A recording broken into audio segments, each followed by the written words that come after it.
የቅዱስ ገብርኤል ውለታ ያለባችሁ ቅዱስ ገብርኤል በጭንቃችሁ ጊዜ ፈጥኖ የደረሰላችሁ በፈተና መካከል የረዳችሁ እስኪ የታላችሁ አለሁ በሉ። ቅዱስ ገብርኤል በመንገዳችሁ ሁሉ ይቅደም።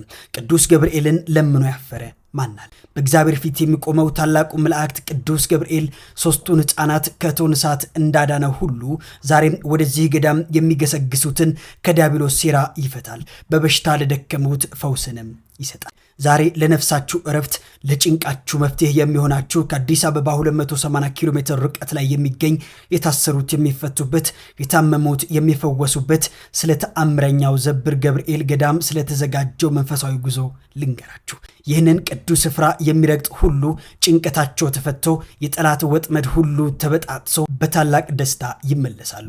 ታዲያ ይህ በረከት ይድረሰው ለምትሉት ወዳጅ ዘመዳችሁ ይህንን ቪዲዮ ሼር በማድረግ የበረከቱ ተካፋይ አድርጉት። የፊታችን መጋቢት 18 ተጉዘን መጋቢት 19 በታላቁ ገብርኤል ዕለት እንመለሳለን።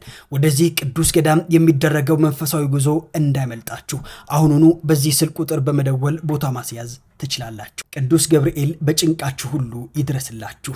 ቅዱስ ገብርኤል የልባችሁን መሻት ይሙላላችሁ።